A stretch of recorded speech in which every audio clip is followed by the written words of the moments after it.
Hey, eighth grade, it's me again. 10-4 notes today. We will try to keep this under 10 minutes. Remember, you do not have to write these down. Just This is just FYI for me to give you any information you might miss from the notes. I will attach the notes also and a short reading check again. So just do your best on those. I did get a lot of those that turned theirs in from last week. This week, that's fine. I'm going to set the deadline again for Friday, but if you turn it in late, that's okay. Just try to get it done. So this is chapter 10, section 4, the Roaring Twenties. And this is what the 1920s are mostly known for, is being the era of like excess, and flappers are very famous, and the Great Gatsby and parties and all that stuff, and speakeasies and stuff, because Prohibition was taking place during this time. And so, like I said, we'll try to keep this under 10 minutes. I'll try to keep it brief, but hopefully everybody's doing good. I got a lot of comments last week about people missing school. I definitely missed school too. Miss you guys. If you would if you have other ideas for what videos I should be making or what projects we should be doing for social studies, please feel free to put those in the comments in Google Classroom. Talk about anything you want in there, like I said, as long as it's appropriate. And but here we go. Well, like I said, we'll try to keep this brief. Women, life for women became very different in the 1920s. They got the right to vote in 1919, of course, with the 19th Amendment. And so women started to realize, like, hey, we can do everything that a man can do. We can have jobs. We can go out of the house. We can go to parties. We can drink and smoke or whatever, which is not always a good idea. But freedom is the freedom to make bad decisions just like everybody else does, and make good decisions just like everybody else does too. And so the flapper became an important symbol of this time. The flapper, you've probably seen the ABC Halloween sequin dress, and they wore a ribbon in their hair or a headband around there with a feather sticking out. And they would smoke cigarettes out of these long cigarette holders. And they would wear these short dresses, which were very scandalous at the time. And now, then and now are very different times. So we're talking about, like, oh my God, you could see her ankles, which was very risque at the time. But women started to realize, like, hey, there's no reason we can't be fully formed humans and citizens in the United States. And so the 19th Amendment changed everything in that regard for the better.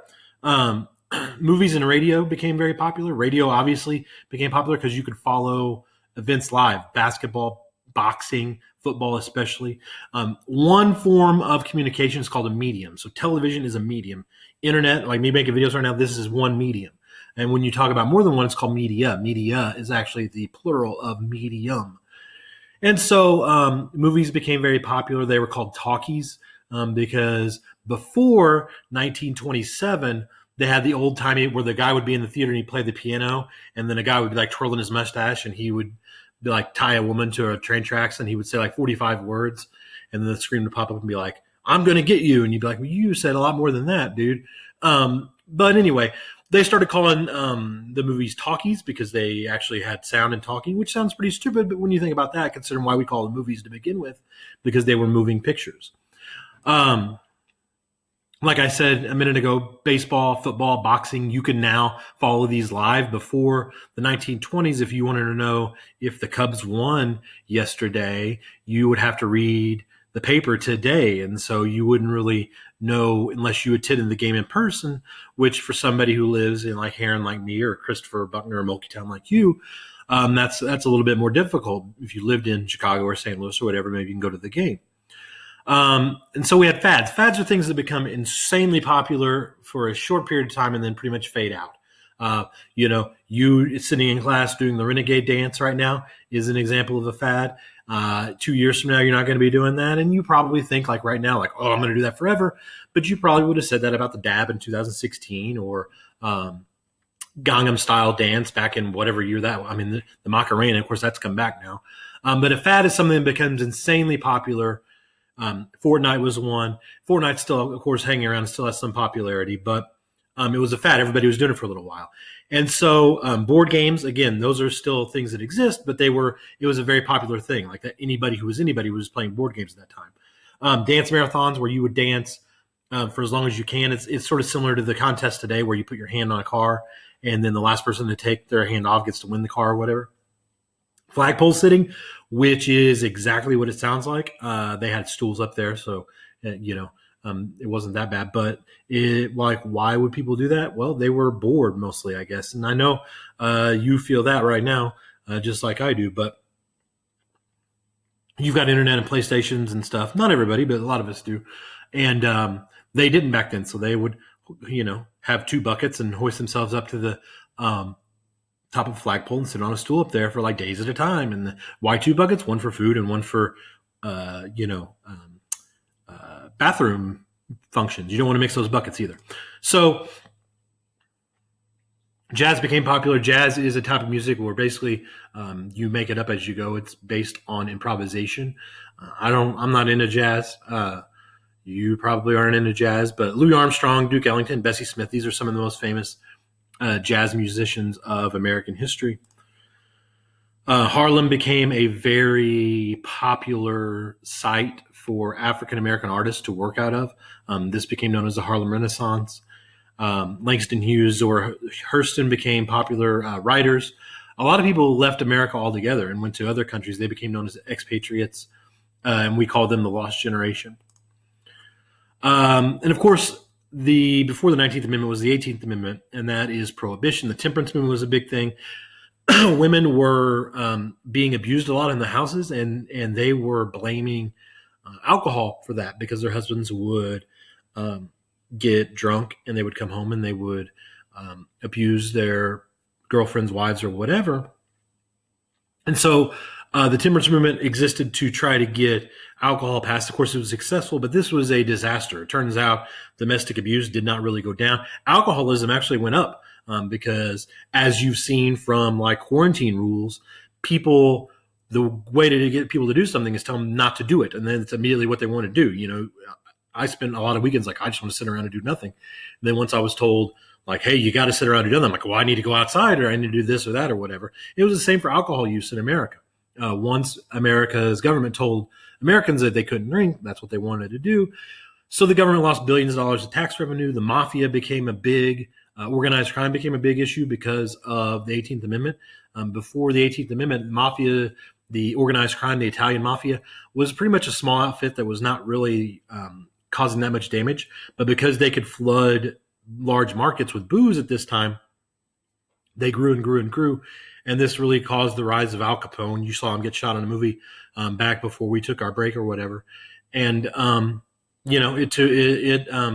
it caused a lot of organized crime. And so Prohibition was, we call it a noble experiment, a lot of historians call that, but it was a disaster. Cost us a lot in life, in blood, and especially in tax dollars, which is, of course, what America is all about. The KKK came back and became a big issue again during this time. Nativism, when things are challenging, people blame people that are not like them, whether that's immigrants, whether that is people that belong to different religions than the majority or whatever. And so this has been, as we've said over and over, a story in America since we've started at the beginning of seventh grade. Whereas when things get tough, we try to blame people that are less able to defend themselves. It's not one of our best qualities, but it's been consistent. So in 1925, Tennessee made a law that you can't teach evolution. And so a teacher named John Scopes broke the law on purpose and basically set up what was called the Scopes monkey trial, basically saying, like, if I don't teach evolution, then I'm teaching kids my religion. And teachers are not supposed to do that. I'm not supposed to tell you I'm a Jew or a Catholic or a Muslim or a Hindu or a Buddhist or a snake charmer or a Christian or a Baptist or whatever. I'm supposed to I'm not supposed to push my religious views on you. And so and so he was arrested for teaching evolution, which is, as a science teacher, you should be teaching. And so he ended up, he lost his first trial, but then it got overturned in the Supreme Court. And so this is a big victory for freedom of speech. Herbert Hoover, he was going to win the presidential election in 1928 because things were going up and up and up and up during the 1920s. Everybody was getting rich. Everybody was making money in the stock market. People were partying. Women were exposing their ankles. Woo! And everybody was just having a great time. And like I said on the last section notes, this is like the first hill of a roller coaster that's going to dip pretty soon, but nobody saw that was coming. And so Herbert Hoover, who gained a lot of notoriety as a great organizer, was the Republican nominee. and he was obviously assumed he was going to win, and he did win. But of course, as you know, in 1929, things turned pretty quickly. So anyway, when we pick up in the next chapter, we will start with the stock market crash and how and why that happened.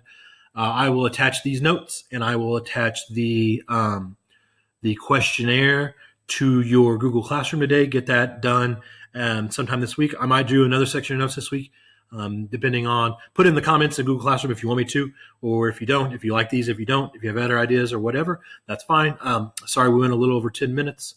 But again, email me, remind message me, classroom message me, whatever you need. Let me know how you're doing. Hopefully everybody's doing good. And hopefully we get to go back before the end of May at least, or before you guys are getting out anyway. And so hopefully school is not over for the year. Hopefully we get back to work, because I'm bored. You're bored. I want to go back to school. Miss you guys. So I'll see you later. Bye.